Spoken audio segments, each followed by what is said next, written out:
All right, I think we'll get started here. Welcome everyone to our second Regenerative Dialogue webinar of the new year. It's called The Fibers Roadmap, a conversation about integrated capital opportunities to support revitalization of US grown fiber, textiles, and leather.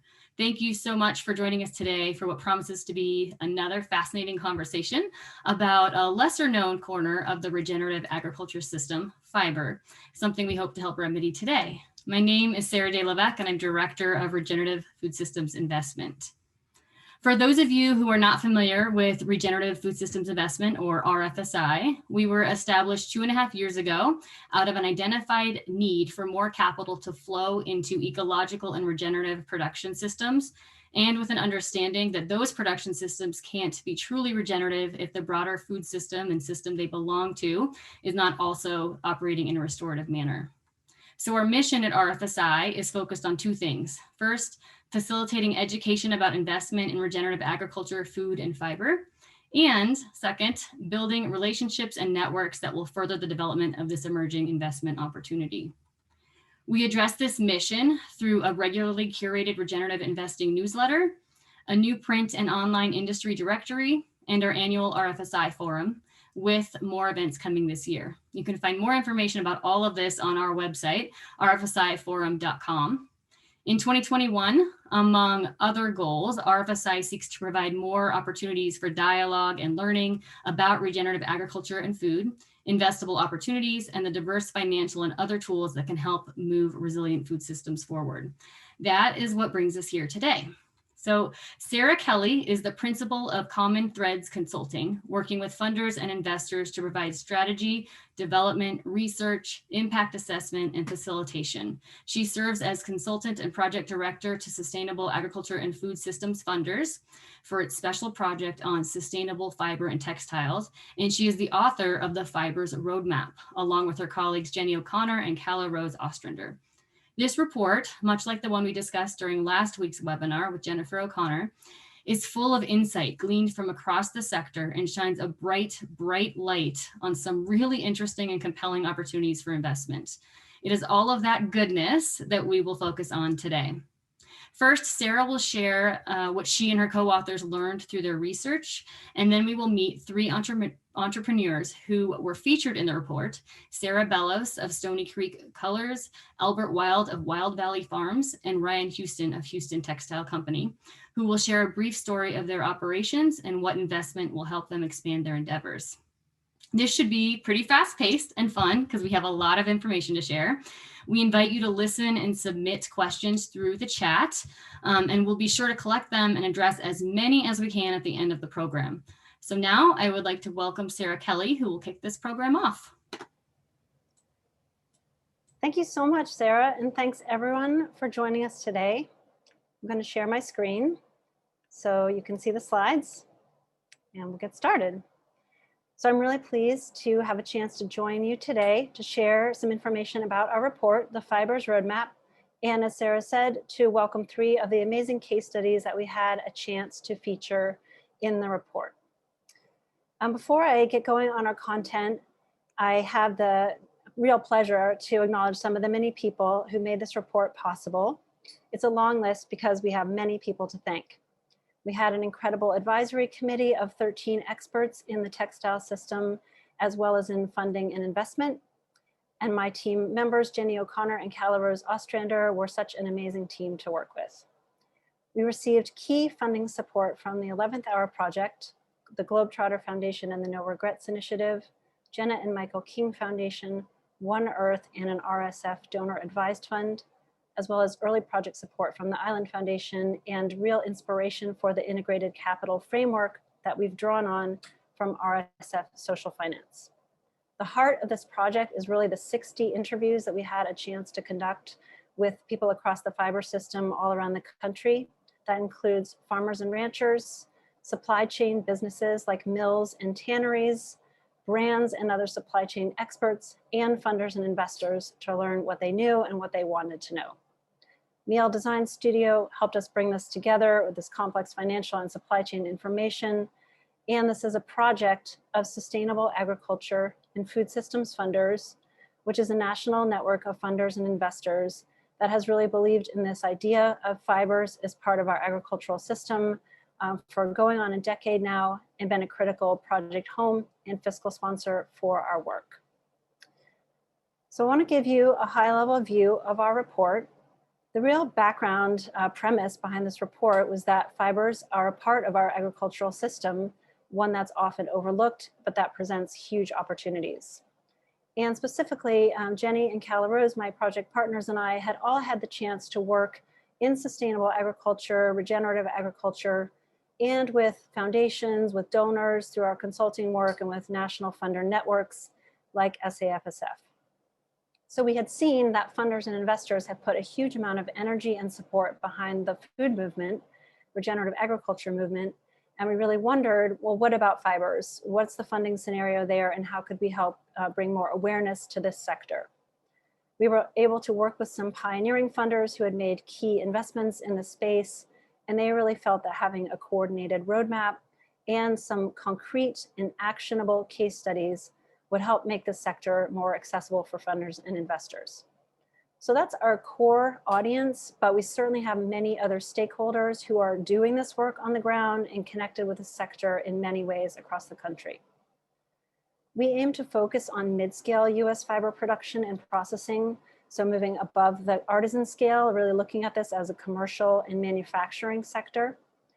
And we kept our focus on soil-based natural fibers. So that includes cotton, flax, and hemp for plant-based fibers, and wool, alpaca, and leather for animal-based fibers. We did not specifically focus on synthetic or petroleum-derived fibers in this report, but that is absolutely a critical backdrop for this work, the skyrocketing use of synthetics, and the increasing problem of microfiber pollution.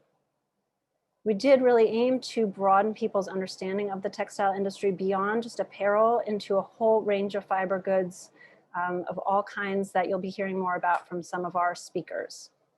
We prioritized racial justice, equity, and a just transition framework throughout the report. And we brought all that together into a 7-year financial roadmap that identifies 5 key gaps and levers where we feel that a coordinated or integrated philanthropic and investment support can have the greatest impact in revitalizing US fiber production and processing. So for those who are new to this topic of fibers, just a quick snapshot of the idea of fibers in our agricultural system. The map on the left shows you US cotton production between 2015 and 2019, with the dark green being the most dense areas. The map on the right shows you the growing interest in industrial hemp cultivation since its legalization in the 2018 Farm Bill. And what I want to get across with these two maps is just simply that fibers are grown in all areas of our country. They're a growing part of the agricultural system in many areas. So if you're a place-based funder or investor, you can be assured that fiber production is happening in your area, just sometimes right below the surface or something that isn't always documented. Just to put some numbers behind that, here at the bottom, the US exported $7.9 billion worth of cotton in 2019 and $1.17 billion worth of hides and skins as part of the leather industry. So we're talking about even reclaiming, reshoring, or getting hold of a small percentage of this current value represents, we think, a huge value add for our regenerative agriculture efforts overall. Again, at an extremely high level, there are a lot of amazing organizations doing great work on documenting the harmful impacts of the current globalized fiber and textile industry. So just a couple pieces of that. The graph on the left from Textile Exchange, a key industry organization for data and working with brands, shows you this growth in synthetic fibers. In the orange bars, you can see the growth of synthetic fibers over the past several decades and projected out to 2030, while the natural fibers up here in the green and blue colors are holding steady or declining. So we really feel that if we're going to grasp the benefits of a regenerative agriculture system, a soil-based system, we need to preserve that component of the soil-based fibers and make sure that we can actually work with growers who are producing those crops to implement regenerative practices that I know many on this call are interested in. Over the same time period, as you can see in the graph on the right, employment in the US textile industry has really plummeted, especially after the implementation of the North American Free Trade Agreement in 1994. And we drew on economic research for this project from the Roosevelt Institute and others that really highlights the way that these so-called free trade deals are in fact specifically designed to benefit the interests of large corporations, allow them to consolidate power, and allow them to chase the cheapest labor prices across the globe, wherever those might be found. So we want to really highlight the opportunities to, again, bring back some of that to the US and rebuild a better system. Taking that just one step further, as I mentioned, equity and justice were really core considerations for us in this report. So when we began, I think we had the idea in mind of that kind of labor justice, garment worker justice I was just mentioning, and that certainly remains a critical component of this work. But as we went deeper into this report, it just became more and more obvious how the US textile industry is really intertwined at the root with the system of slavery and with the development of our US capitalist financial system. And here we drew on research from the New York Times 1619 Project and other economic thinkers that really point out that the system that linked enslaved labor in the South with the mills in the North using exploited labor sort of coincided with the rise of many capitalist practices.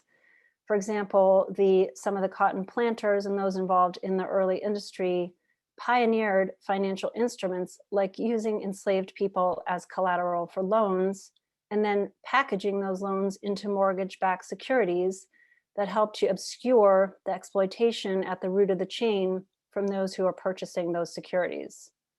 And the author here, Matthew Desmond, makes a direct link with those who are invested today in multinational textile corporations and may not be seeing the kinds of exploited labor that lie at the root of the chain in many cases. This photo comes from an article about USDA discrimination against African American farmers, discriminatory lending practices. It's from a so-called resettlement area in North Carolina where formerly enslaved people were allowed to buy land. And it has since been lost again to those families through discriminatory practices. So what we really want to get across here as we think about this industry and the potential for reinvestment is that it's not enough just to ask which businesses are investment ready right now, but we need to have at least some component of that integrated capital spectrum of financing that is focused on reinvesting, rebuilding trust, returning the ownership of the means of production to farmers, to communities, and returning decision-making power over those financial means, again, to those who have been most impacted by this industry, including garment workers and farmers, communities of color, investors of color. So really making sure that this is not just recreating an exploitative industry in our country, but doing some fundamental shifting of how that works. For all those reasons, we feel that there's such a strong case to be made for reshoring some components of our textile industry to the US. We don't propose this as a total solution for all the fiber and textile needs that we have every day, which if you look around, you can see there's really surrounding us. But as in the food system, we think this has such important benefits of reconnecting people to the source of these fiber and textile products, building transparent and traceable supply chains, which we know are a huge push in food and fibers right now, and again, returning that wealth to rural communities in the US, communities of color, and farmers who have been for too long price takers for these fiber products. Let's look at a little of the market research that we think helps back up that case for reshoring. We have a whole specific section, kind of a subsection on market research, and that's available as kind of an addendum to the report. But just some high-level numbers. The current value of the textile industry based on some market research that we compiled is around 900 billion, projected to grow to 1.2 trillion in about the next 5 years. I think this is being impacted by COVID, but there's already signs that this demand is likely to recover as we hopefully move out of that. And as a quick touch point, that's about twice the size of the global smartphone market. We drew on one particular research report that uses a broad category they call eco fibers, a little broader than what we're focused on with our soil-based natural fibers, but I think a valid proxy for growing consumer demand for these kind of sustainable products. And they're showing that that demand is going to grow to about 58 billion, by 2025. And that outpaces the growth rate of the textile market as a whole. So seeing this faster growing demand for sustainable products. Just to take a visual look at that, here's one graph from that report, again with this name focus on eco fibers. So we can see that they're really pegging the US as the place with the greatest market opportunity assessment, looking at the combination of market revenue and the growth rate. So our take home here is that US investors have a huge opportunity to benefit by allowing our US fiber production and processing companies to meet this rising demand. In order for those kind of benefits to be realized, another big message we heard across our interviews is that we need to help demystify the supply chain and really reconnect people with what it takes to bring these products to market. We heard that it was common for there to be a lack of literacy among many stakeholders, including funders and investors, about this industry. So we tried, as our contribution to that demystifying, to make this one-page supply chain graphic. And I won't go through all this, but I want to point out a few considerations. First of all of these crops on the left-hand side are or could be parts of regenerative agricultural systems. So we have grazing animals, wool, alpaca, and leather. And we have these plant-based crops, cotton, hemp, and flax at the bottom that can all be integrated into regenerative cropping practices, rotations, no-till practices, and many systems that I'm sure those on the call are familiar with. For today's call, I want to especially mention that these natural dyes here are also a key link to agriculture in the system, and we really could link these back to the source crops, and you'll be hearing more from Sarah Bellos about that in just a few minutes. Here at the bottom, we want to indicate that if products are made from all natural fibers, soil-based natural fibers, and aren't blended with synthetics, they're fully recyclable and compostable, or at least have that potential to create a closed loop or a fully circular system where they could be returned to the soil. And Albert is going to tell you more about his really innovative approach to that in just a minute. And finally, here at the bottom, these small circles, what I want to emphasize here is that we heard repeatedly from our interviewees about the importance of a whole crop or whole plant approach. So moving beyond the idea of just only fibers that are suitable for apparel or home goods, and really focusing on the fact that all components of the fiber can have value. Short fibers called the tow, the broken stalks, the short wool that doesn't have necessarily value for knitting or weaving. These are all, first of all, profit centers or cash flow centers for the businesses. And they're also a way of reducing any so-called waste in the system, which we really try to question that concept of waste throughout the report. I should have mentioned earlier that Carrie has a link to the full PDF of the report, so ask her if she would drop that into the chat right now if you want to be able to look at this in a little more detail on your screen as you're hearing from any of the case studies. This is hopefully available as a resource. One last thing I want to mention about the supply chain is the important role of brands, such as apparel and home good brands. And these are, of course, important off-takers for the products that US farmers and processors are making. But starting in the 1900s, brands began to evolve this very highly fragmented, multi-tiered supply chain. And in most cases, brands do not actually own any of these lower tiers in the chain. So the lowest, or consider the lowest tier, is the farming, fiber processing, fabric processing, and then finally the cutting and sewing or apparel manufacturer, what's known as the cut and sew stage. They don't own these, but they instead outsource, subcontract, subcontract to a whole network of producers that are, again, all across the globe. So that has two impacts. First of all, it tends to bury labor and environmental abuses out of sight for even the most ethical brands. And it creates a lot of barriers for these brands to work directly with US farmers and fiber processors. So we really feel that reforming this model is going to require some creative use of catalytic, philanthropic, and investment capital, help break some of these bottlenecks and create some new models. Let's take a look at some of the financial frameworks that we think are going to be needed for that. And then I'll just say a bit about the gaps and levers we've identified in our report. So I think our big take home here, going back to the roots of this industry, is that we don't feel we can hope to rebuild a just or truly regenerative fiber system with old extractive financial tools and models. We drew on the RSF Social Finance Integrated Capital Framework as a way to help us think about those possibilities. And the idea here is that this is really seeing different types of capital as a continuum that will be appropriate for a business at different points in its life cycle, and that can help the business owners maintain control, maintain their equity in the business, and provide a lot of times what's called non-dilutive or non-extractive capital so that they can get up and running without either taking on too much debt in the form of loans or giving away too much of the business in the form of an equity stake. So just to look at these quickly, non-financial support is a critical component of all this in the orange color, and we heard that from businesses and investors. Grants can be state, federal, or philanthropic grants. Loan guarantees, we feel, is an underutilized financing type that we think has a key role to play here.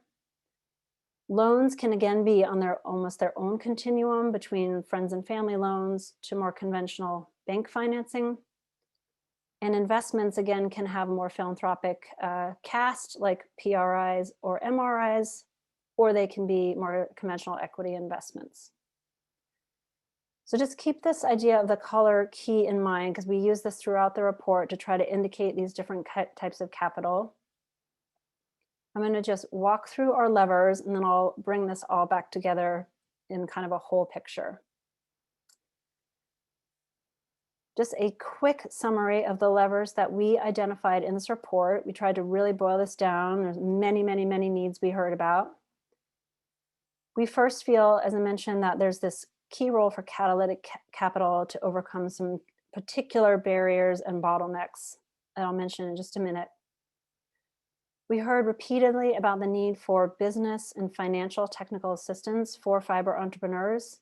These are expert producers, but a lot of times it would identify to us that they just felt that they weren't clear exactly on how to identify the best kind of capital for their business, the best fit for them, and just providing them with something that takes into account their realities from the supply chain, as opposed to having sort of like a tech business assistance.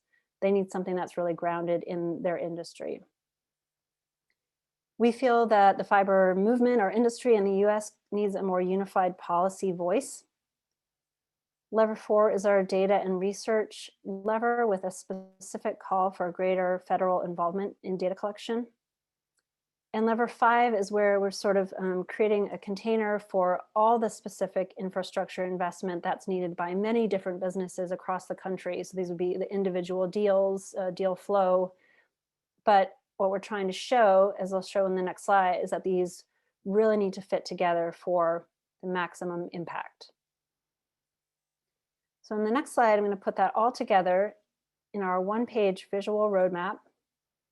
This is kind of a lot to look at on a slide. So I've asked Carrie if she would drop into the chat a link to a one-page PDF of this. Or that might make it a little bit easier for you to see on your screen. Just want to call out a couple things here before I turn this over to our case studies. This is a 7-year roadmap across the top. We're again using this color key to indicate the types of capital that we think are needed.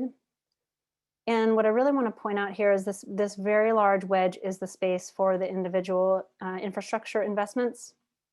We heard about $12 million in very specific investment needs just from our 12 case study businesses.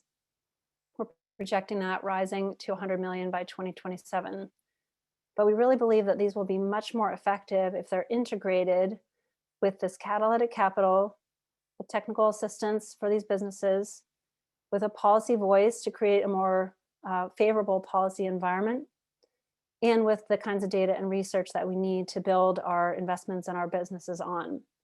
And the difference here is what one of our advisors called the difference between systems change and individual deals out there in the wilderness. So this is a fairly young field, new field, and we're really hoping that we can encourage this kind of integrated approach. I'm going to just mention our very first lever, and the rest I'm going to keep quite high level. So our first gap is what we call the commitment catch-22. This goes back to the situation I was just mentioning with brands. These brands, apparel and home good brands, are very interested in purchasing from US fiber producers and processors. They totally see that this is where demand is going, and they have an understanding of that. But because of that entrenched business model, they're often looking to source at quite a high scale or a high level of production before they're willing to commit to a contract. Meanwhile, fiber businesses are very interested as well. This would be a great off-taker, a great source of revenue, but they're usually working at quite a small scale. And without that contract, it's very difficult for them to access capital to scale up to meet the demand to get the contract. So there's kind of this, again, catch-22, this goodwill on both sides or interest on both sides, but we're just seeing this gap. Of course, equity and justice gaps really compound this. And we had the chance to speak with Jason Lindsay from Southeastern African American Farmers Organic Network about the kinds of experiences that he and farmers in his community experience with seeking conventional financing. So we really feel that there's a huge place for catalytic capital in helping to break that commitment catch-22. Again, this isn't a forever solution, and we don't feel that brands should be let off the hook from the demand to have more fair and flexible payment terms. But we think there's an opportunity for catalytic philanthropic and patient investment capital to help break that bottleneck, create success stories, and create an upward cycle. So we're proposing a $250,000 revolving loan to help with prototyping with US fibers, to help with some of that scaling work, some of the work that's needed to sort of get to the stage where producers could be ready to enter into these contracts. We project that expanding into a $2 million loan guarantee fund, where philanthropic investment and brands could all contribute to the guarantee pool. And as many of those on the call I'm sure know, this means that the guarantee funds don't leave the balance sheet of the guaranteeing entity, but they serve as a backstop for banks to be more willing to see that as collateral and make a loan to these producers. And over time, we project that growing into a $5 million fund, integrated capital, again, all different types of support available that would help really do this systems building, field building work. So this isn't one individual investment or one individual deal, but this is helping to open doors, overcome bottlenecks, and really allow that growth. So this is really our ask as a project team, working through Sustainable Ag and Food Systems funders, and we're also working closely with FiberShed and its regional fiber manufacturing initiative. We're hoping that maybe smaller funders, we set this as a modest goal intentionally, smaller funders, smaller investors who might not be ready for an individual project or who have a bent towards the systems change idea might see a place for themselves in these different pools that we're working right now to evaluate fund structures, loan terms, the kinds of vehicles that we would use to deploy this funding. So we'd love to talk further with anyone about that. I will refer you to the printed report to really go through the rest of these levers so I can get over to our case studies, but you can read more details about what we're proposing on technical assistance, policy, and data and research, and how those pieces all fit together. And we also have some earlier recordings of webinars where we walk through this in quite a bit more detail if you prefer that format. This very large wedge, again, is really made up of these individual businesses, and that's for our report, at least 12 specific examples in our case studies. So you get to hear now from number 10, Sarah Bellos from Stony Creek Colors, Then we'll have number 12, Albert Wilde from Wilde Valley Farms, and number 6, Ryan Houston from Houston Textile Company. So I'm going to wrap it up there and turn it to our case study speakers. I think that Sarah De Levesque is going to introduce for that. But thank you all so much, and I'm really looking forward to the chance to hear and answer your questions. Awesome. Thank you so much, Sarah. Kelley. We have a lot of Sarahs here, so I will use last names, but thank you so much, Sarah Kelley. I know you just condensed a ton of information into a short time, so we appreciate that. Please do scan the chat for the different resources that we're sharing. And also for those of you who would like to follow up with Sarah Kelley on this opportunity, we will be dropping her email address and their contact information into the chat as well. So I encourage you all to look at the report and also follow up with Sarah. Now I would like to introduce our first entrepreneur case study. And we were just talking about this. I just lost my screen here.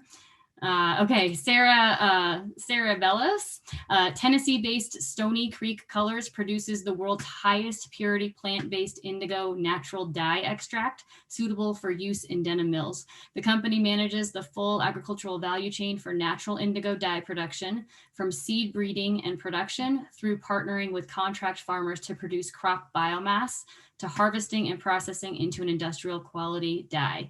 Today, we have founder and CEO Sarah Bellis here to share this story. Please welcome Sarah. Great. Thank you to the other Sarahs. We did not plan to have all three of us go in a row, so I really appreciate everyone being here, and especially to the roadmap team who put the collaboration and this research together for the intentionality that went behind the project. I think it's really a great step forward for the industry. I am going to start by framing and introducing Stony Creek Colors. I'm the founder of the company, and then highlight a little bit of a specific project that we wanted to share with the full group. And I think that in introducing the business to you, what I'll also hope to be doing is helping you guys as whether funders or farmers understand kind of how Stony Creek's been able to get to the point that we're at today with industrial sales, but also some of, as shown by Sarah in the case studies, some of the funding that we had to bring in to make this all possible. Stony Creek Colors is a chemical manufacturer, really based in Springfield, Tennessee. But the chemicals that we make all come from plants. And so the clean and safe plant-based dyes that we sell are really focused around indigo and the indigo plants. And what we're doing is bringing them into industries in textiles and cosmetics, and ultimately into the food colorant market that are seeking plant-based color but have not been able to source them at the quality or the scale or having the transparency and traceability of that chemical to really invest in it. Next slide. So as you heard, Stony Creek is making really the world's highest purity natural indigo that is suitable for use at industrial denim mill scale. So today those mills, and I'll touch on this a little bit more, are using a synthetic petroleum-based indigo. So we are a drop-in replacement for that petrochemical-based product. And while indigo is not new, it's certainly been around for thousands of years. As a crop and as a dye stuff, we've been really working to advance to make it into what we call a real crop for more commercial agricultural production. Doing that through a pretty major investment in intellectual property and innovation, both breeding the crop for higher yields and more consistency and stability in the breeding lines. Totally new methods for extraction that have better operating efficiencies for us as a business, and then more mechanized and efficient means of crop production and chemical processing. Next. Hi, Pam. The business model for us is really quite vertically integrated, and on the slide, this circle that you see is really our whole systems approach. So we are working with the plants and the seed and the genetics all the way through contracting with farmers. We run our own extraction facility in Tennessee, sourcing that biomass from farmers in Kentucky and Tennessee right now and expanding throughout the region. to sell that product into the denim mills as a drop-in replacement that can work for brands and ultimately be getting plant-based color to consumers. Next slide, please. So I mentioned petroleum-based indigo is what's used today. These slides will be available for everybody, so I'm not going to run through every item, but I wanted to populate it so you have the details if you're interested. But just at a really high level, the indigo used today in denim is made from petroleum and about 8 other chemicals in the manufacturing process to make that synthetic indigo besides just benzene and petroleum. So chemicals like cyanide and formaldehyde and aniline. Next slide, please.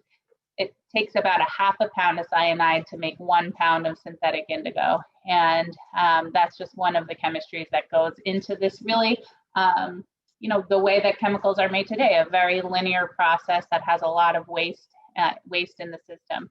Stony Creek is pioneering a closed loop system that we believe fits really well into integrative and regenerative agricultural context, where we have legume crops that are fixing nitrogen. We have a composting system for taking all the waste from our factory and restoring that back into carbon in the soil.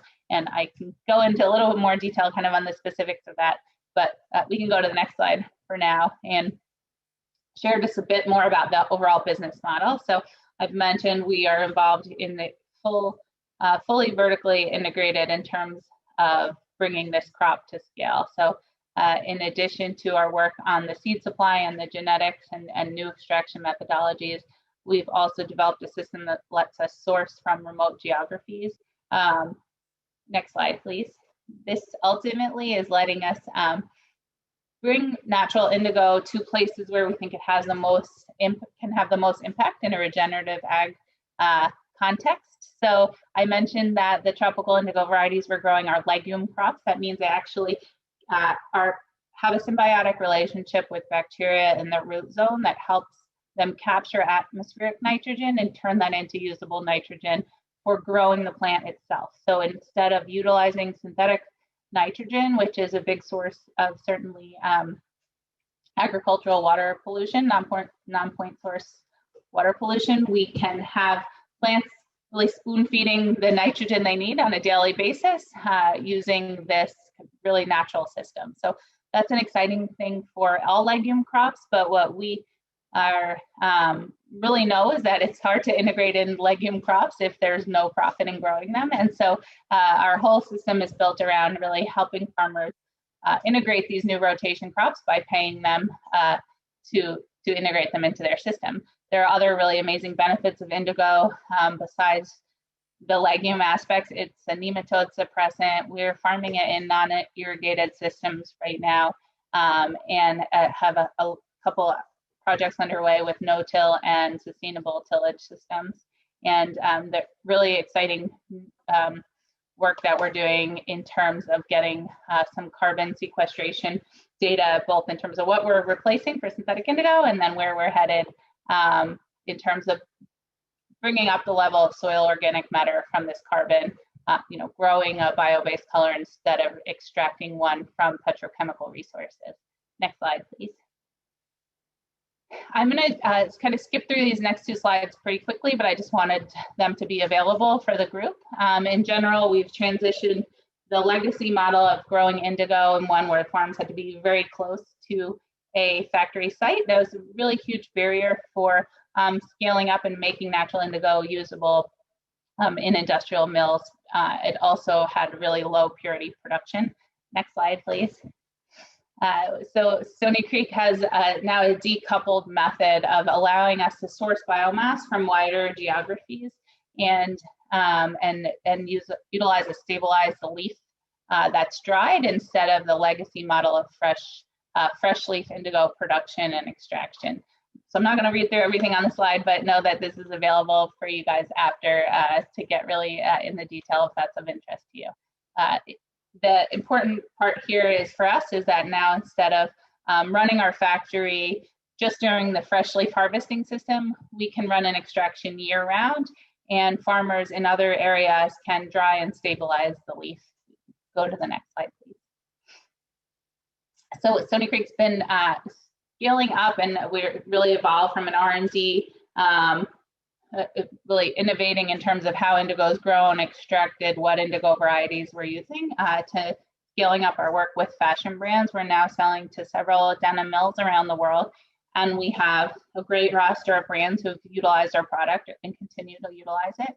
And what I really wanted to just call up on here is, even though we have really great validated production in denim mills, there still is, as Sarah Kelley mentioned, this commitment catch-22, where even brands that see the long-term opportunity to really start replacing synthetic indigo at a larger scale with plant-based indigo, there still is this, this kind of lag between the market utilizing the product or being available for consumers, and ultimately when vendors really get paid for it, and when the company and the supply chain needs to start scaling up. So in terms of getting plant-based indigo to really replace a large amount of synthetic indigo, which is our target, it is important to solve through this more integrated capital potentially for how to help farmers transition to this crop, but also how to help the supply chain access it at the scale that's needed kind of before they're willing to completely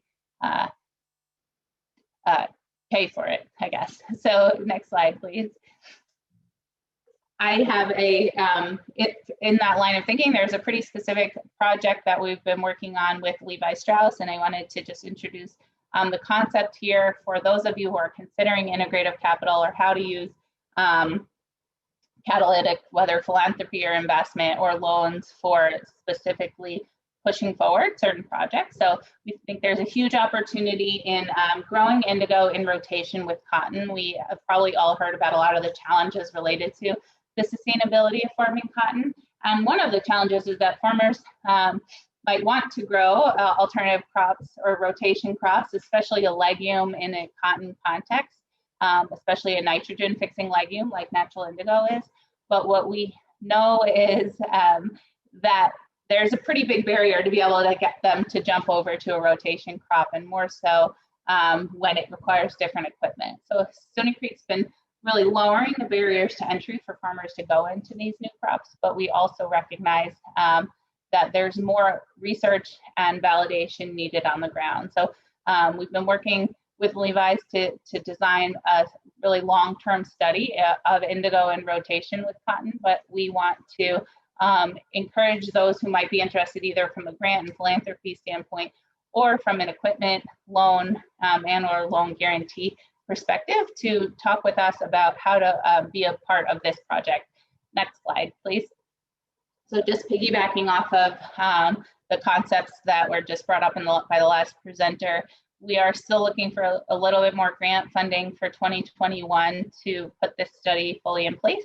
And then we have a need for equipment financing and a loan for the 2022 season to get a more at-scale cotton farmer to be able to start growing the crop at scale, and then moving into more kind of traditional loan guarantees, and as we continue to scale the model of working with cotton farmers, more integrated capital opportunities. So one of the exciting things I think for us and at the stage of growth that we're at is Stony Creek's invested a ton in kind of bringing the crop up now to modern production standards. And so we're very close to being both cash flow positive, but having the company be able to invest more through organic growth. We still are and have been an equity and grant funded company, being really fortunate to get a number of USDA and SBIR grants to help us develop our early science. But yeah, as you see here, we're really moving into more integrative capital and bringing more loans into a company, which is something, especially for equipment financing, we haven't yet really been able to do due to our investment in innovation. You know, banks are not often lending to that type of company. So you can go to the next slide. I think that this was already brought up by me, but the exciting part for us about growing a rotation crop and helping farmers transition into some of these new crops and that the company is working with a number of on-the-ground research partners to continue to validate through agricultural research the opportunity in rotation in the regenerative ag context for farming these in some new systems. Next slide, please.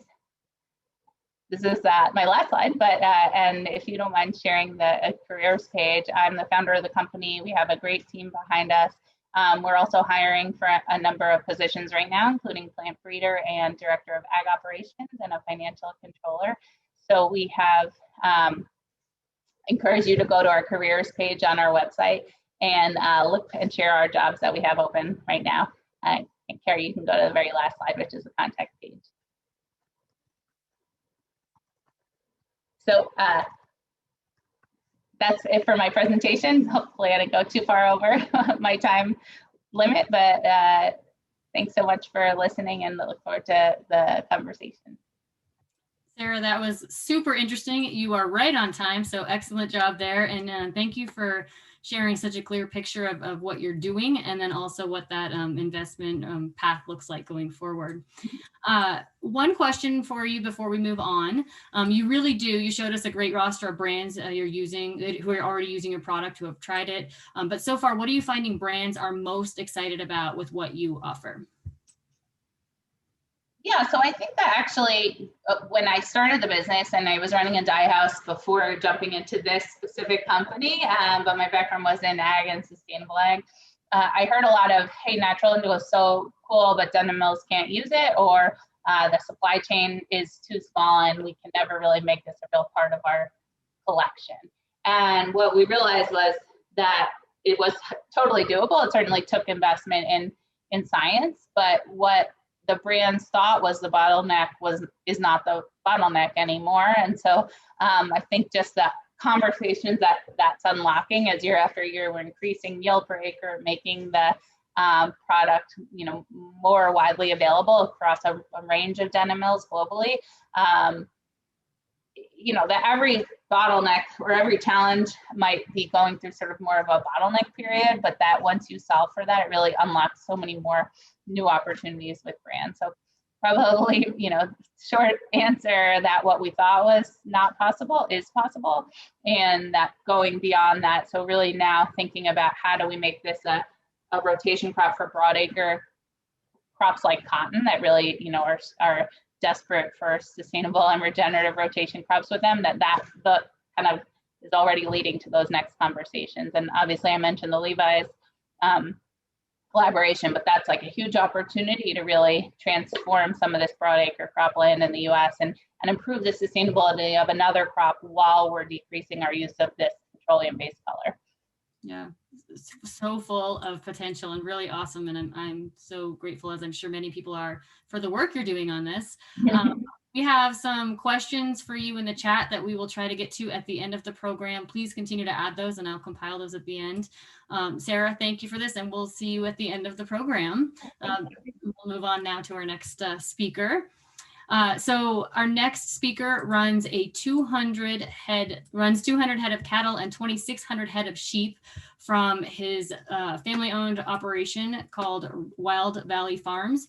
He takes waste wool from farmers, recycled wool from companies, and waste wool from the textile industry and uses it to make wool pellet fertilizer, which is high in nitrogen and improves water retention and soil texture. Pretty cool.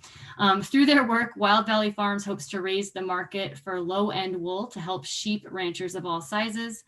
Please welcome Albert Wilde, who will share a little bit more about what he's doing.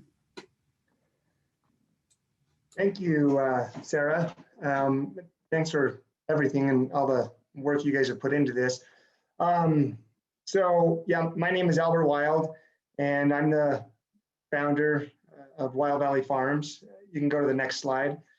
Wilde Valley Farms, I'm a sixth generation family farm and ranch, which we operate in the northern mountains of Utah. And Wilde Valley Farms, I started to help our farm and other farms with waste management and profitability. So by taking, every farm having, issues with waste management, we started to take that waste and compost it from our farm and from other farms. And today we are composting 2,800 tons of waste a year. And then we turn around and sell that to different customers. The other thing that we are doing is waste wool. We have been buying waste wool from U.S. families across the country, bringing that a value to a product that was being thrown away, helping to protect farms. This product is our Nutriwool pellets, which are organic, sustainable, renewable, and humane, which is all of these things are important to us as a family. And then from using and getting into the wool pellets and that market, we've been able to connect with a lot of industry companies in the textile industry and find ways in helping them to recycle their waste wool products. Next slide. So one of the things from our farm that I had noticed is that 20% of the wool of every sheep is considered waste. This wool usually comes from the back end or the belly of the sheep, or any wool that's black or colored, because it doesn't absorb dye as well. That wool was being thrown away and has had little to no value for ranchers. And that loss represents a $1 to $2 loss for every sheep on the farm. Next slide. So in the age-old adage of waste not, want not, I started looking into what the value of that wool was as we composted it, into the soil, what nutrition was being added, what other benefits. And doing this research, there wasn't a lot out there, but we found that that it was possibly high in nitrogen. So we decided to pelletize the wool, and we started doing trials with this greenhouse, which is a local greenhouse here that has 25 acres of greenhouse. And they were doing an organic tomato project for one of their customers. And so these two pictures represent these tomato plants that are 38 days from seed. The picture on the right shows the tomato plants, which were basically the control. That's what the greenhouse was using before, which is 90% peat, 10% perlite, and blood meal added in. And you can see that the growth of the tomato plants are not very much. They're compared to the tomatoes that had no fertilizer, they were barely any better. The wool pellets at 38 days, tomatoes were market ready. This trial was under the supervision of a consultant from Michigan State. And, he was just thoroughly impressed and couldn't believe it. And especially because the media there that we used was 95 peat, 5% wool. So we cut out the perlite. So he recommended that we take these studies and take the wool pellets up to Utah State and to a Professor Bruce Bugsby there. And we started doing studies with Utah State and also the University of Vermont on row crops and gardens. And they were able to verify our findings and also identify a lot more benefits that wool has. Next slide. So the benefits that we've been able to find through these studies are, one, that the Nutriwool pellets reduced watering needs by 25%. This was huge for not only homeowners, the greenhouse.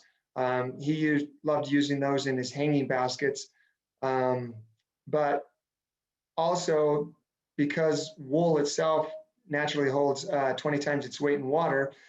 Through the University of Vermont, what we were looking for was how it was protecting nutrient runoff into the waterways, especially there for the watershed of Lake Champlain. And that was, because the nutrition is actually held in the wool itself, then that protects that runoff water.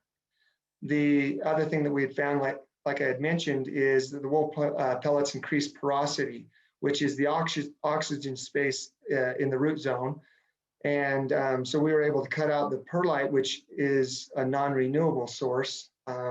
or greenhouses because they use a lot of it. But even in just a garden or a row crop, that it improved the soil texture and the plant growth.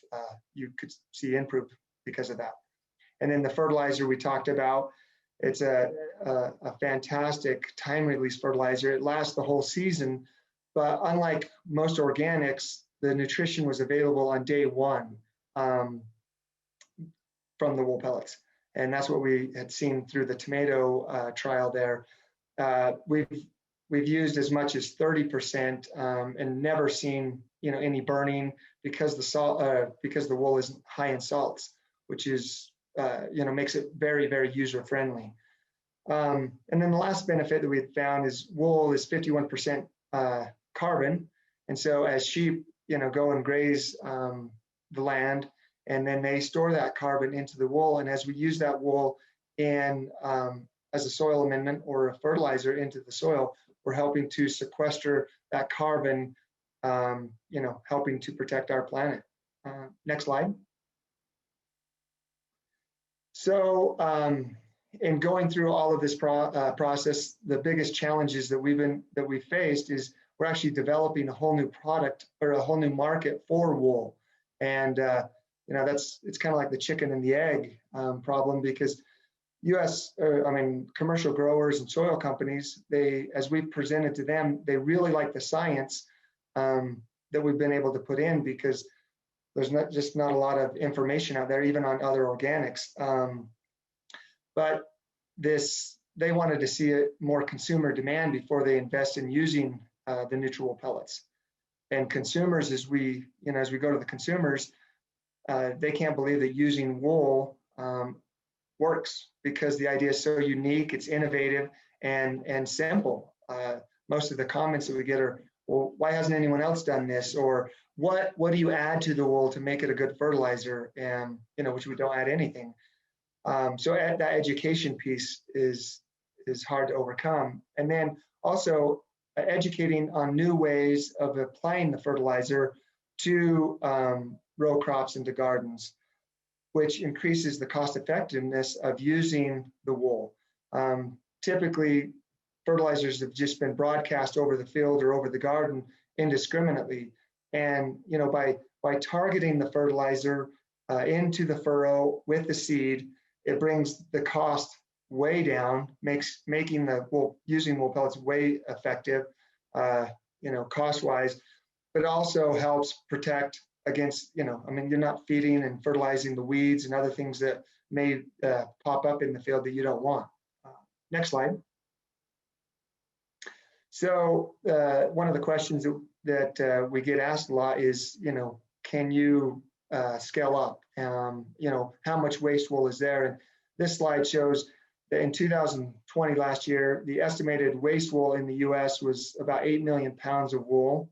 And our production capacity is about 3.1 million pounds is what we can produce a year.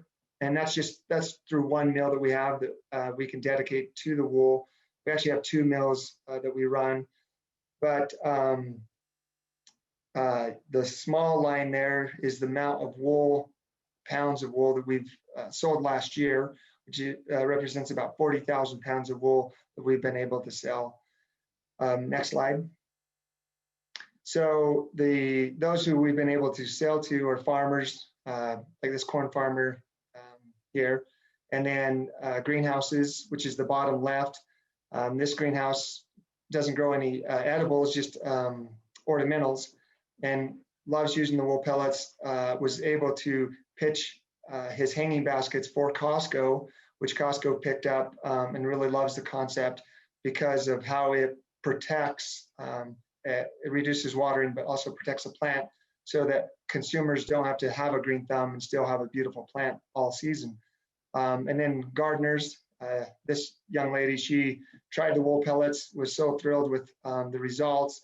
She sent us this picture and actually a bottle of salsa that she had made from her garden, which was really cool. And then the bottom right is the state champion giant pumpkin. He used the wool pellets and was able to crush the record that was here in Utah by about 226 pounds. Other people are rooftop gardens, indoor offices, municipalities, and beautification projects. Next slide. So our goals for increasing this market of using the waste wool is to find like-minded partners who want to use, promote, and or market neutral pellets and their benefits for society and our environment. We feel like this is one of the, or the most important way to build trust of our product and of what we're trying to do. We will continue to increase consumer demand and knowledge by sharing our story and product benefits through publications, blogs, social media, and videos. We also plan on increasing our online and retail availability through distributor stores and our other partners. And then continue to do research and development on not just the waste wool that's raw, but also the wool that we can use from the textile industry, like our neutral wool pots that we've been able to recycle. Next slide. So we understand that we face an uphill battle in trying to change the way people think about using wool fiber as a fertilizer and soil amendment. We've been fighting that battle for over 5 years, and we're seeing success thanks to key partners who see that we are making a difference to family farms and the environment. Some of these partners like Costco, Pioneer Greenhouses, the American Farm Bureau, the University of Vermont, and GardenCom.org have been instrumental in helping us share this message and get the science behind it. So anyway, there's my contact information here at the bottom. If you have any questions or like any more information, I'd love to discuss more of it. So thank you. Awesome. Thank you, Albert. What an innovative use of waste materials in your operation. I love it. One quick question before we move on. Can you tell us a little bit more about how your model and what you're doing here fits into the larger fiber system that Sarah Kelley showed us earlier in the program? So we really are kind of at the end of that cycle system and close that off, which is really important for us. It's like having Sarah Velos and Ryan Houston and those producing a natural product, because that's the thing that's hard for us to find. I mean, we're using waste wool just straight off the sheep, which is a fantastic use, but also, trying to get the end product, after it's been used as clothing or, whatever it's used for, to be able to take those products and use it in the same way. And, the hard thing that we find is a lot of those are using some sort of harsh chemical or other things, and which makes it difficult to then try and use it into growing plants, because it can be detrimental. Very good. Yeah, you're really, you're closing that loop that Sarah Kelley showed us in that graphic. So thank you, Albert. That was fascinating. If you have questions for Albert, please put them in the chat. Also, his email address is there as well for you to follow up with. And we're going to move on to our final presenter of the day. After serving in the U.S. military, Ryan Houston and his wife decided to build a business that truly reflects what the American dream meant to them. This dream became Houston Textile Company, whose mission is to provide the highest quality, small batch, and bespoke cloth while sourcing natural fibers from the U.S. to make a truly high quality, American-made product reminiscent of the golden age of textiles. Here to tell us more about Houston Textile Company is Ryan Houston. Welcome, Ryan. Thank you for that intro. Hi, my name is Ryan Houston. I'm the Chief Operations Manager and the founder of Houston Textile Company. Next slide. I guess next slide. I'm excited to be participating in this Regenerative Food System Investment webinar. I want to say thank you to everyone involved for putting this together and to everyone watching today. I love this photo shown here because it's a reminder of where we were 50 to 150 years ago. To me, it's exciting for us to be in a place in history where we can make real changes Next. As was mentioned in the intro, I'm an Iraqi war veteran. I served in the United States Army for 9 years. When I joined, we had just started the global war on terrorism. Before I joined, I was single with no children. I remember thinking to myself, when I'm old and gray and my kids or grandkids ask what I did, I want to tell them I was there and I did my part to fight for the idea we all share called the United States. My wife, Kat, and I started this company in 2013, just after the birth of our first child. The genesis of the company began when we were unable to find a product for our new baby that embodied what we wanted to support. Then and now, we want to have an active role in our consumer habits by spending our money on companies that source and manufacture domestically, that use sustainable, ecological sound practices, and compensates everyone fairly who has had a hand in that product's creation. Next.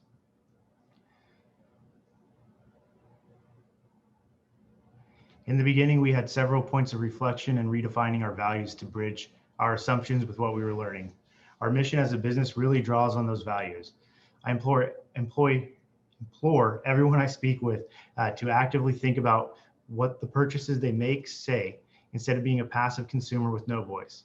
We all have different paths in lives. For some, that might mean a once-a-year purchase. For others, it's a change to their lifestyle. Either way, we need to empower and engage resilient, bioregional supply hubs and ecologically sound practices. We have chosen to do that through fabric making. Next. The main inputs for our business are natural and regenerative fibers that come from cotton, wool, and hemp. The three here on this slide are specifically fibers which we are excited to be at the forefront of developing with those resilient bioregional supply hubs. Next. Great example is climate beneficial wool. It comes from ranches that have implemented carbon farming plans and have done soil analysis to quantify the amount of carbon the ranch sequesters. FiberShed has been spearheading this project to help the creation of this wool that has a carbon net negative impact. We have been instrumental in helping to pull that fiber through the supply chain and get into the hands of apparel manufacturers and their consumers. So this is a great graph on this slide that kind of shows that footprint over a 7-year period. And as you're all aware, FiberShed is a big part of this event and a big nonprofit that helps in this space. And we're really excited to work with them. Next. So what we do, we are a company that can take fiber directly from a farm in various states and capacities and turn it into yarn with our many partners. And then in-house, we take that yarn and weave it or knit it into fabrics that can be sold wholesale or direct to consumer. Next. Earlier, I talked about values. This slide really helps to capture more of those values. When I joined the Army, I was thinking about how my actions would be looked back on. Today, it's not just what am I doing now that future generations look back on, it's what are we doing now. Next. A key part of our success will be the domestic supply chain, where we can have traceability and no one in the supply chain is undervalued. This map gives a general idea of some of our bigger supplier partners, which when listening to Sarah earlier, and seeing her map, I saw a lot of the similar, points of interest in that. So very interesting to me that her work is a lot more detailed, and it reflects somewhat in our map here. Next. Salvaging vintage machinery. When we started the business, we were making baby carriers, and we went for a design aesthetic with the fabric. So our key part of our business has been using this vintage American-made machinery, most of which are from the 1940s and the 1960s. Here's some pretty good examples of that. Next slide. So it takes a fair amount of work to find them, transport them, and commission them back to working. This is me last week unloading a loom from 1951 that we picked up out of Rhode Island with some other equipment that'll add to our capacities with parts as well as machinery. Next. And here's some more of our facility in California. So we're going to next play a short video of some of the processes that go in converting yarn into fabric and some of the finished goods that we've either made or other people have made from our fabrics. So hopefully this video will help you who might not be as familiar with how fabric is produced to see some of those processes. Next.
Hope everyone was able to see that okay. I know on my end it was a little choppy, but I hope it illustrated some of the different parts of our process and where we currently are at.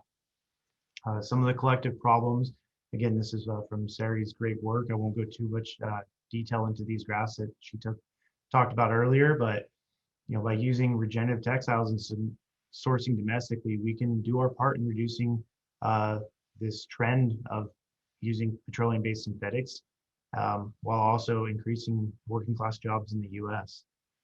Next slide, please.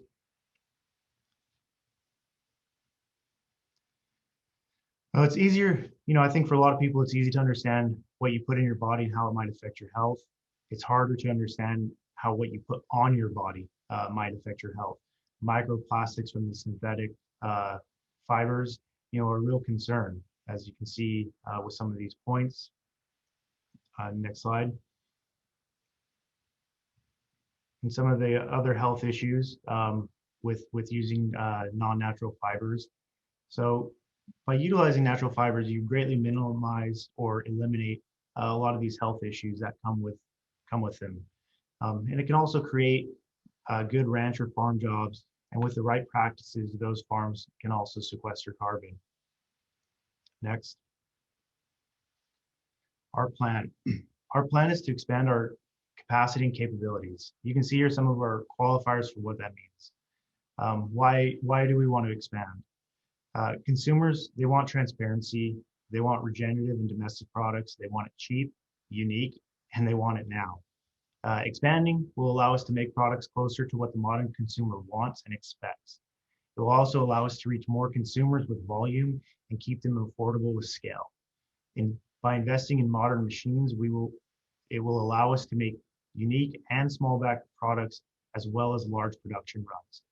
Technology will also allow us to maximize our labor pool efficiently, reducing labor and the cost of goods sold. Don't worry, we still have a place for the vintage machinery here. Next. We need $5 million in order to achieve our 5-year goal from the previous slide, with 3.5 of it going to machinery infrastructure that will allow us to be nimble in the marketplace, and 1.5 for operations and yarn inventory. This amount does not include an expanded production space as a machinery footprint.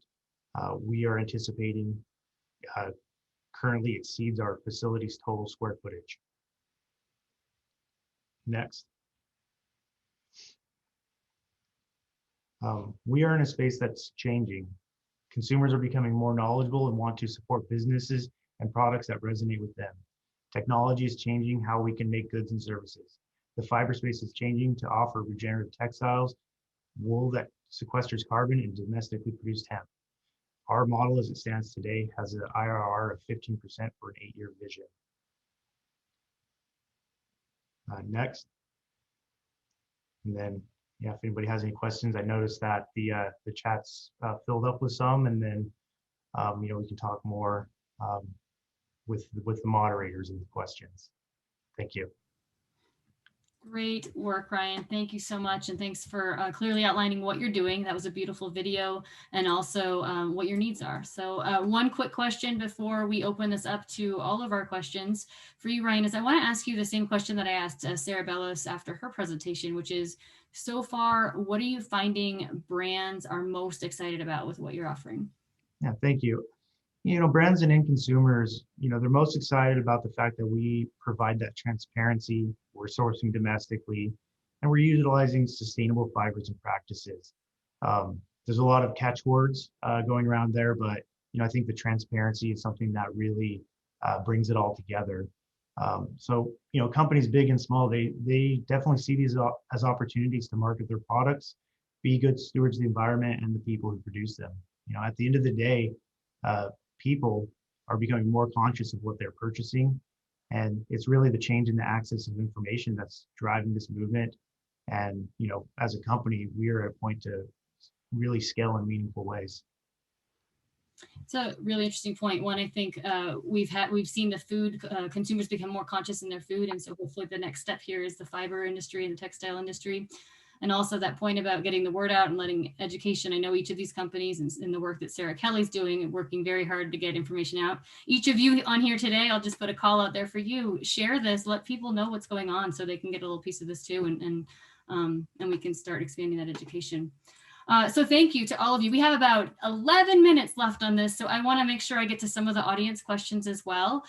Please continue to add them into the chat, and I will try to get to them, but I've pulled out a few from throughout the presentation that I'm going to call on. We will ask all of our speakers to join us again here, and I'm going to start by going back to a question. I think this came up during Sarah Bellos' presentation, and I think either Sarah, that's not this Sarah, could answer this. But any ideas on how does trademarked indigo seed square with non-extractive capital?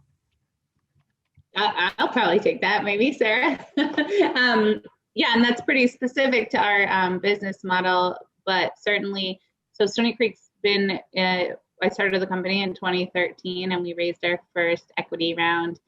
We've brought in about $7 million in equity funding to scale the business model and build our factory. And a big part of that is still within like the legacy system of equity investment. So we wouldn't really be able to be at the acreage that we are unless we brought in that equity. I started as a small farm, and my background is running an organic farm at Cornell and doing a lot of small scale ag work.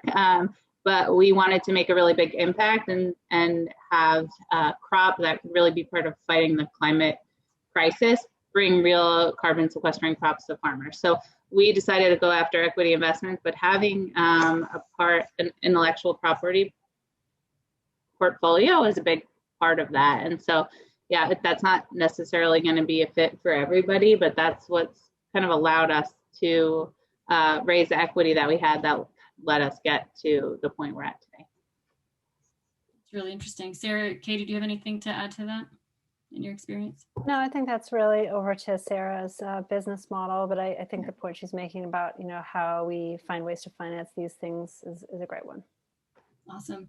Okay, I'm going to skip right over to Albert. A question for you. Is there an ideal farmer you are trying to reach, or an ideal customer you're trying to reach with your product? I'm thinking in terms of scale or type of soil or crop produced, but in any kind of work you're doing, is there an ideal partner you're looking to reach? So, we kind of started with like homeowners with hanging baskets, with potted plants, seeing a huge benefit of that, and not really knowing how it was applicable to row crop farmers. And that was what the University of Vermont study was so important for, is actually finding, how to do that, how to add it into row crops. And so, as we move forward, obviously there's a lot more benefit in, I think, money-wise, financially, in like homeowners. There's more profitability there, but there's less volume that's usually that's taken. Municipalities, I think, are a huge one, because as I see their beautification projects or hanging baskets, they usually have 2 people watering these things twice a day, every day. And with the wool pellets, you can go 3 days between watering. So just the labor cost savings is huge, I think, for municipalities. So those are kind of things that we're looking for, is, more municipalities or industrial. We just picked up a large industrial farm just this last week. So, that's really good. Things are moving forward, and that's kind of our focus, I guess. Very good. That's interesting. Very interesting partners. Okay, and Ryan, you mentioned the use of industrial hemp. Can you describe challenges and how hemp growers, processors might participate? Right. Yeah, so there's kind of 2, I think, main challenges in hemp, domestic hemp in the U.S. is one, it's a very regional product, and it's a multi-use product. And so, it'll take some breeding and time to get that product to work in different regions and locations to actually make a higher quality textile product. So that's kind of one issue that we face with that. The other issue is just the infrastructure is lacking. You have to have really kind of special equipment to get it to be something spinnable and turned into a yarn that can be woven. And because it hasn't been a product in the United States, that infrastructure just really doesn't exist. And on top of that, there's also with the movement for sustainable practices, doing that in a ecologically safe way, because a lot of the stuff that's coming out of other countries in Asia, they're really highly chemically processed to be able to get them into that fiber state to be able to be spun. So, I think growers and processors can, participate in kind of helping collectively, pull resources together in kind of understanding what's out there. Just about every day, I'm learning something new about what somebody else is doing in this space, and I think as a collective, those resources will help that understanding and bridge these gaps of how they're grown and how that breeding's going, as well as the infrastructure needed to really pull that through on a scale that can make real change. Thank you. This is a question that came up in Sarah Bellis' presentation. I'm going to start with you, Sarah, but maybe others might have comments on this as well. But it was mentioned, this idea of how do we reconcile the timing of when producers, say you start at the R&D level and the production level, and then brands have interest, but then there's no supply chain, and we have to build a supply chain. I know I'm asking for, this is a big question, but what do we need to take down those barriers or to get all that timing to work out? Is it a funding issue? Is it a policy issue? Like what needs to come into play, in your opinion, in your experience? Yeah, I think that for us, we chose to raise equity funding to be able to continue to scale up kind of the manufacturing side of our business, but we still need operating capital, right? So like this alone, you have kind of the initial startup of the business challenge that I think is going to be unique to each business.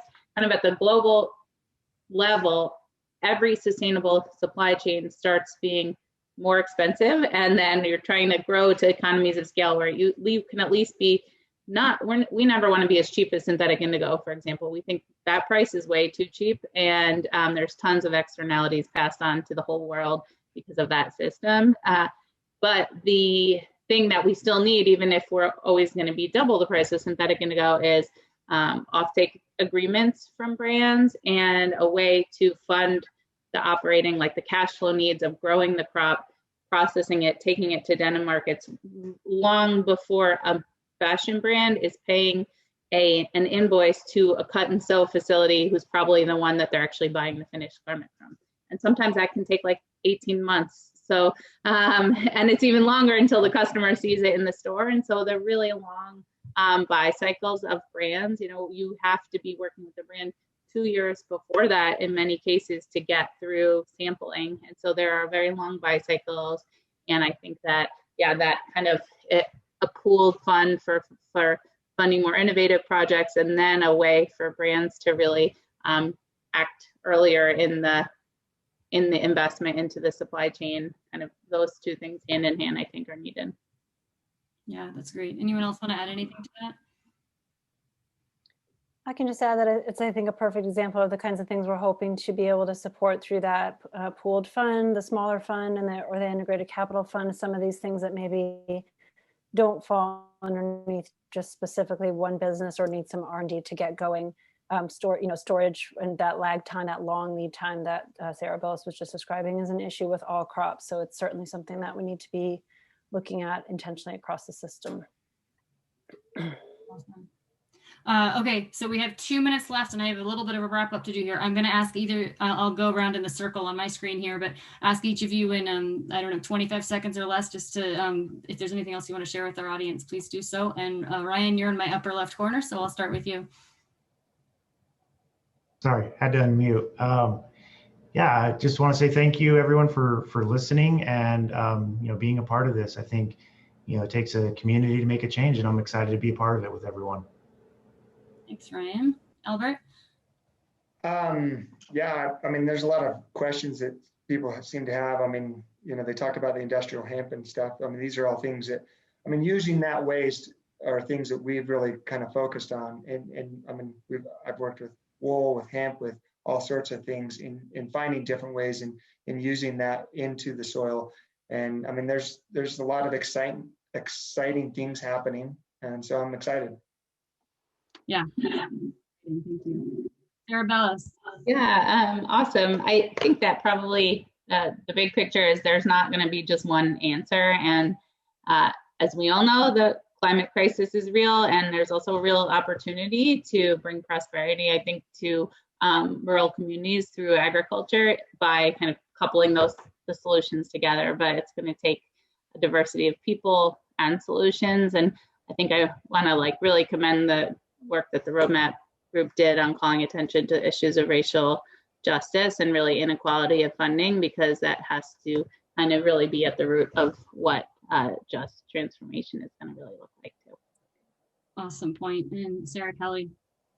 Thanks, everyone. Now, just the last minute so we can wrap up. I just want to flag a point that Timothy put in the chat around policy and NAFTA, some of these bigger questions that we really didn't get a chance to touch on today. We have a little bit of a plan and vision in the roadmap for doing kind of a loose fibers platform for the 2023 Farm Bill, and working also on, as I mentioned, federal research. The last time the federal government put out a comprehensive report on the U.S. textile industry was 1987. So just maybe leaving those for another conversation with those who have that interest in the policy and research components, because they're going to be absolutely critical for supporting the interests and the progress of all the entrepreneurs that we've gotten to hear from. But thank you so much for giving us this first chance to share this industry. Awesome. Thank you, Sarah. That's a good point to bring up. And Timothy, thanks for putting that in the chat. That's for another day, but a very important conversation. I'd like to thank you all, Sarah, Kelley, for you and your partners' work on this report and for sharing it with us today. Again, if you haven't read the report, I highly encourage you to do so. And thank you also to our entrepreneurs for sharing their impactful work with us today. If you would like to follow up with any of these presenters, please note their contact information which will be available in the chat and has been posted in the chat already. I hope you all are leaving today with a little better understanding about the great potential in regenerative fiber and textiles. We have recorded this webinar and we'll have it available for you in the next few days. We will email you directly with the link. And then again, as I encourage either, please share it and share what you're learning here so that we can continue to get the word and expand knowledge about this opportunity here. Please stay tuned for future regenerative dialogue webinars. We have some in the works as we speak, and we look forward to sharing those with you very soon. If you are interested in supporting a future regenerative dialogue webinar, or if you have feedback or potential topics, please feel free to email us and provide details. We'll share with you what the opportunity is. You can email us at info@rfsi-forum.com. And for those of you who are wanting to dig in a little bit deeper into your education in regenerative agriculture investing, if you missed our 2020 Regenerative Food Systems Investment Forum, which included 4 days of educational presentations and conversations, we do have it available on demand. And for this month, we have it available for 25% off. We will provide a link in the chat and you can use the code GRATITUDE to get that discount. And finally, if you'd just like to stay in touch with this investment space, with our upcoming events and webinars, and just with the conversation that's happening, please sign up for our bi-weekly Raising Regenerative newsletter and visit our website to check out our regenerative agriculture and food investing directory, where you can find potential partners for your own operation. Again, both can be found on rfsi-forum.com. So thank you once again to Sarah Kelley, Sarah Bellis, Albert Wilde, and Ryan Houston for being here today. Your work is amazing. Please keep it up. And we look forward to continuing to bring you great opportunities to learn and connect with people just like this. Have a great day. Thank you. Thanks. Thank you so much. Thank you.